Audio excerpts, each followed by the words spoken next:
2026年上半年，东南亚旅游市场出现了一个非常有意思的变化。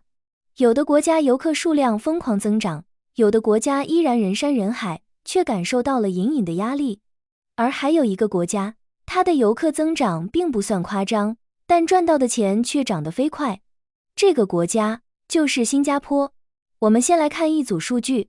根据新加坡旅游局发布的数据，2026年第一季度，新加坡旅游收益达到86亿新元，同比增长 5.8%。同期，国际游客到访量约440万人次，同比增长 2.9%。算一下，收入增速几乎是游客增速的2倍。而且，今年上半年新加坡入境旅客总数为820万人次，比去年同期的830万人次还下降了 2%。游客少了，钱却赚得更多了。为什么？难道东南亚旅游业真正的竞争已经不再是谁能吸引最多游客，而是变成了谁能让游客留下更多钱吗？如果我们把视野放大到整个东南亚，就会发现每个国家都在走完全不同的路线。比如越南，绝对是今年的增长黑马。2026年上半年，越南迎来了大约1230万国际游客，同比大增了 14.9%。它靠的是极致的价格优势、地道的美食、美丽的海岛以及越来越便利的签证政策，正用猛烈的人数增长抢占市场。再看马来西亚，2026年上半年国际访客量达到了2112万，继续稳坐东南亚游客量的冠军宝座。而印尼也迎来了745万游客，同比稳步增长了 5.71%。然而，传统的旅游强国泰国却开始感受到了压力。截至今年7月初，泰国接待了1621万国际游客，但同比却微降了 3.11%。尽管泰国拥有曼谷、普吉岛、清迈这些享誉全球的超级旅游名片，但在面对地缘政治、旅行成本上升以及部分客源市场购买力走弱时，也不得不面对游客下滑的难题。这就构成了当前东南亚旅游的3种典型模式。越南在抢增长，马来西亚在守规模，而新加坡则在提价值。过去，东南亚旅游的公式非常简单，游客数量乘以平均消费就等于总收入，所以大家拼尽全力去卷航班、卷免签、卷低价团，觉得只要人来了就能赢。但大家往往忽略了一点，接待游客也是有成本的。一个低消费的游客，住在平价旅馆，吃着路边摊，景点逛一逛就走，虽然增加了景区的人头数，但对整个城市经济的拉动非常有限。相反，一个高端游客或者商务客，住高端酒店，参加国际会议，吃米其林餐厅，甚至顺便看一场演唱会，他一个人产生的经济贡献可能抵得上好几个普通游客。因此，现在真正衡量一个地方旅游含金量的，已经变成了人均消费、停留时间以及产业链的深度。而这正是新加坡故事的真正起点。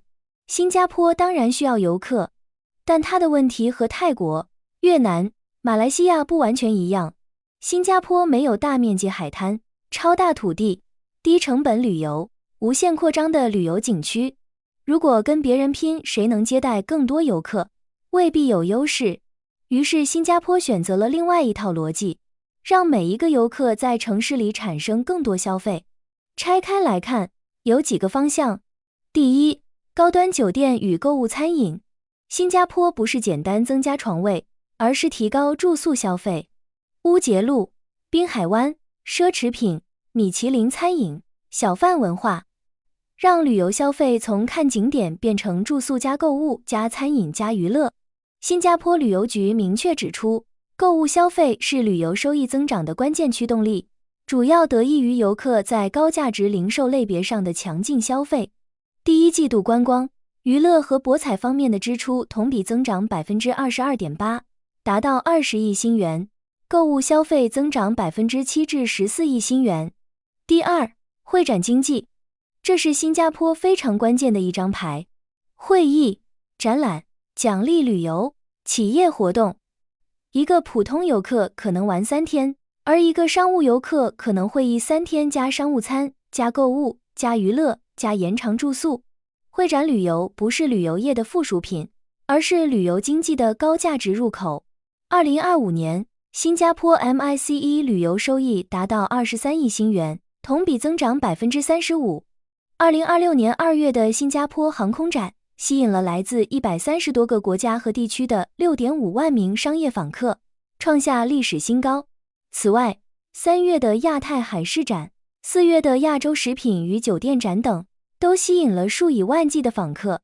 第三，大型活动经济，体育赛事、演唱会、国际展会。逻辑是，不是等游客来，而是用全球事件把游客制造出来。迪士尼探险号邮轮、万代野生动物世界的雨林探险园东区等新项目，是吸引旅客到访新加坡的强劲因素。如果把新加坡当成一个旅游景区，你会低估它；如果把新加坡当成一个城市消费平台，你才会看懂它。一个游客落地张仪，坐飞机进入新加坡航空网络，入住酒店，参加会议或旅游，去餐厅，购物，看演唱会或大型活动，去滨海湾，甚至参加邮轮、会展、商务活动，最后离境。你会发现，一个游客实际上穿过了整个城市经济系统。所以新加坡旅游业的核心竞争力不是我有多少个 5A 级景点，而是我能不能让游客在城市里产生更多次消费。这也是为什么新加坡旅游收入增长可以跑赢游客数量。新加坡旅游局也明确表示，正在加大力度吸引在新加坡消费更高的游客，同时确保游客数量的可持续增长。不过，高收益的新加坡现在也面临着全新的挑战，而这个挑战恰恰来自他身边的邻居马来西亚。特别是随着新柔、地铁等跨境交通的进一步改善，新加坡正面临一个有趣的现实，游客可能选择住在新加坡，看在新加坡，却把大量的餐饮、购物和夜间娱乐消费顺手带去了物价更亲民的柔佛。如果游客晚上8点就回酒店休息，或者直接跨国跑去对岸消费，新加坡就会损失大量的经济留存。这也解释了为什么新加坡现在越来越重视夜间经济。旅游收入的算式非常直接，不仅看来多少人，更看留多久和每天花多少钱。如果能够通过夜间餐饮、深夜演出、酒吧街区、夜间购物和文化活动，让游客每天在城市里多停留3个小时，留存下来的资金就会成倍增加。夜间经济并不是为了单纯的凑热闹，而是延长游客停留时间、锁定消费的硬核工具。纵观2026年的东南亚旅游，规则显然已经发生了改变。马来西亚靠的是大体量与多元目的地，是规模型的代表；越南靠性价比和快速迭代，是增长型的代表；泰国坐拥超级品牌，在压力中守护基本盘，是传统型的代表；而新加坡则靠着会展、高端消费和强大的航空枢纽，成为了价值型的代名词。未来的东南亚旅游战局，可能不再是谁的海滩更漂亮，或者谁的游客数量更庞大，而是看谁能让游客待得更久，花得更多，谁能把游客带来的每一分钱，都完美融入到整个城市经济的循环里。而这，或许才是新加坡越不靠人多越能赚钱的真正秘密。那么看到这里，你觉得未来的东南亚旅游，你是更愿意选择性价比极高的增长型国家，还是更愿意为高品质、高体验的价值型城市买单呢？欢迎在评论区留下你的看法。